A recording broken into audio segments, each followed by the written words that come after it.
Hi everyone, I'm Shane Stevenson here at the Buffalo Naval Park, and thank you all for following us with our updates on USS The Sullivans, and we're very confident that she'll be righted soon.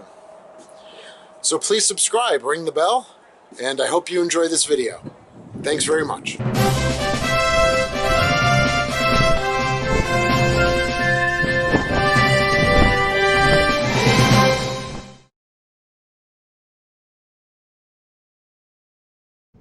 Hi everyone, I'm Shane Stevenson, Director of Museum Collections and Curator here at the Buffalo Naval Park, and you are standing on the fantail of USS The Sullivans, and I am here with Jim Dailey from Sight View. Hey Jim. Hello Shane. How are you? I'm well, thank Good. you. Thank you, Jim. I wanted to introduce, this is our 3D model that we had done. Hey Jim, when did you start this? We actually started this in June of 2020.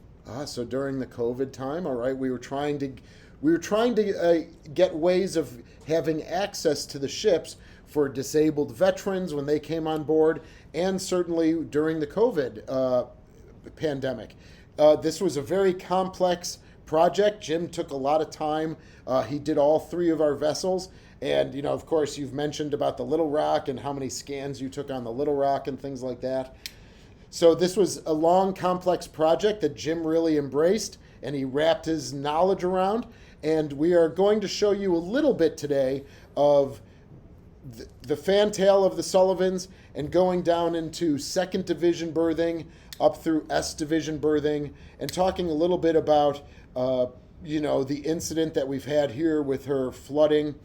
And so what you see right now is the fantail, and we're going to head forward through the 20 millimeter there, as you can see. All right, we're going around it. And now we're going to head down the doghouse here and the hatch into 2nd Division berthing. So Jim, why don't you tell us a little bit about this process, like the camera you used, if you want to share that information, or how this went? Sure, yeah. So we employed a Matterport 3D scanning camera, which is a pretty common resource now for a lot of digital photographers. The nice thing is that this camera allows us to take a 3D imagery as well as photographic, I guess kind of a confluence of those two elements. So we have an infrared camera that is shooting and scanning for depth and dimension. And at the same time, we also have photographs that are being taken, and then the camera synthesizes those two elements. So it takes the 3D model, and then it layers the photographs on top of that. So that's what allows us to have a navigable on-screen experience here. Very cool. So we use this, we used a Matterport camera. I think the number was around 720 scans. So I'll highlight for the Sullivans. I'll highlight on the floor. Every one of these circles represents where the camera was placed when we took a scan, and it essentially takes 6 pictures as it rotates in a clockwise manner. So we had 720 of those to capture this whole ship, and it took quite a lot of time. It did. I remember you worked through the night some nights. Yep. So really it's 720 scans, but 6 scans per one of the 720, right? So it's really like much more. 30, well, whatever that would be. 7 times 6. Right, yeah. 42, so 42,000 pictures is maybe close to what we had. So we're in the aft section of the ship here in the 2nd Division in the berthing. 2nd Division berthing, and you can see, there's so many things that I got to learn as I was going through this and having full access to the ship. I like to reference now when I'm listening to the conferences taking place, when they're talking about the frame numbers, I know exactly what that means, and that would be a good thing to point out at this point. We're looking at frame 196 in the ship. Yes, absolutely. So we are right near the transom. And everyone, if you've watched our video, Why Did We Flood the Transom? Obviously, that's kind of apropos now with the Sullivans, but you can see us in that video, and you can also see Jim and his camera went in there to capture the electronics and repair part. We're on the port side of the USS The Sullivans, and we can go in there, and he even goes right to the back as far, there you go, as far as you can go. Now, if you see, we have those buckets right there. That was actually a pass-through to the other side, the ship fitter store. And right to your left, behind that bulkhead right there, is the aft steering compartment.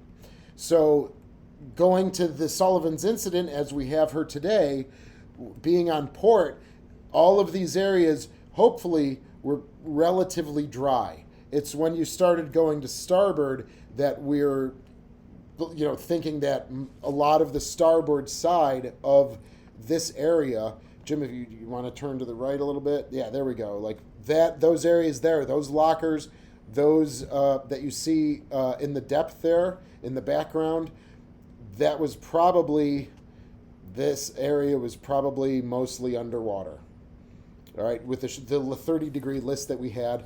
But what this is really showing is this: we are giving access to you, the YouTube subscribers and watchers, to travel through the Sullivans. And as we go on with updates, I might incorporate this with video that I've taken once I can get on board, and you can do a compare and contrast. So I'm really excited about that technology, Jim, right? Yeah, well, it's, we certainly had the best of intentions in capturing the content to begin with to be able to provide, a resource for accessibility. And, it's quite poignant that we were using this internally to be able to look at spaces when they were submerged, in order to give, all of the emergency personnel a little bit of a resource and the observational component of being able to look in spaces that were completely inaccessible due to that flooding. Yeah. So I'm glad we had this resource in place. It's certainly not the reason that we had tried to collect it and make it digital native, right? Yeah. But it has a but secondary life. It well, has that now. Yes. Here we go. So out of the ashes, yes, rises the phoenix, right? So what you're seeing here is this is supply division. All right, so we are one compartment forward from second division. We can assume that those patches, again, they probably didn't touch any water because we're on port. But you can see how clear and how well the camera is placed by Jim, and just the clarity of the photos and the 3D model is just unbelievable. Let's head to starboard a little bit. This is where I'm going to get a little upset, everybody, because I'm sure these areas were totally submerged underwater. You can see we have some plaques, and Jerry Riley served with the 5 Sullivan brothers on the Juneau and perished in that on that ship November 13th, 1942. He was from Western New York. So I'm not looking forward to getting down to these areas. What Jim is panned to now is sailors that served aboard the Sullivans. We probably believe that this is an area that was completely flooded. So part of my job, getting these photos out of there, getting them dried, getting the crinkles out, and conserving them in the best possible way is our next step. Hopefully that will be happening over the next few days, but again, you'll be getting updates. So now if we're heading aft again, we'll be heading right back into second division. I bet you that whole doorway was underwater for the past 14 days. But you can see the potential for this, and we'll be heading to the ship fitters area, right? So there we go here. And this is the starboard side of the transom. No doubt this area was probably completely submerged as well. So we have a lot of things. And this will be helpful to me when I get into a space to say, well, what was where, right? And that's, again, the secondary life that this has. So we're going to be sharing this with you. The link to this will be in the description. There is a password to it. I'll also add that.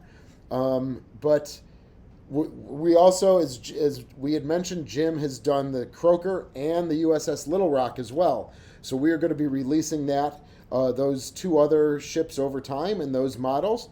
Jim, do you just want to pan out and show like the floor plan, or what is the dollhouse view? Sure. Okay. So the dollhouse here, let me activate all the floors. The dollhouse is really just quite phenomenal, and really what we've been able to capture here is the areas of the ship that are usually inaccessible off tour. We tried to capture as well as those that would, in a normal essence, be accessible on that tour as part of a patron's visit. So we've been able to capture the decking. You can see we've got all of the sub-compartments, including the fire room at the very heart of this wonderful ship. So. And you went up to the 01, 02 levels, up to the bridge, so Yep, we have that. absolutely. Now you'll see, as you see right now, Matterport isn't Navy or maritime specific. So don't get angry with us. We don't call them floors, we call them decks, but Matterport's system automatically calls something a floor. Because as you can imagine, these are used for apartments or house hunting, things like that. And they just automatically use the vernacular floor as opposed to decks. So we know that they're decks, but they'll see there's 5 floors, right? 5 floors Absolutely. that they can go to all the way from the bridge, all the way down to where you light the boilers off in the aft fire room. So this is something we are making accessible to you. We hope that you use it. Jim worked really hard. Do you want to wrap up with anything, Jim? I appreciate the opportunity to be able to have the access that I was given to be able to complete the project, and I just really hope that everyone is able to really enjoy the space and learn from the tours themselves. Excellent. Everybody, thanks so much for tuning in. This is our update for now. Please check back to our channels for other updates throughout the week, and we'll see you again soon. And Jim, thank you so very much. Thank you, Shane.